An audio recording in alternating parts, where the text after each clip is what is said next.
U projektu Energija v Šadzi kolo nas učestvovali školjare osnovnih i štrednjih školok z ostali Vojvodini, a nagradi dodzeljeni za kategoriji modeli i maketi, literaturni i podobovo roboti, multimedijalni prezentaciji i za masovnost i grupnu robotu.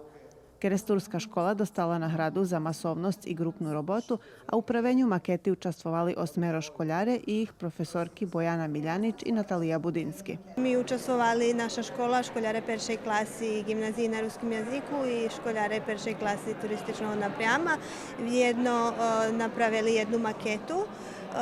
Zdaj sme predstavili u stvari kulski viternici, ktorí spadajú do žridlo, ktorí pravia energiju na tot súčasný obnovljivý spôsob.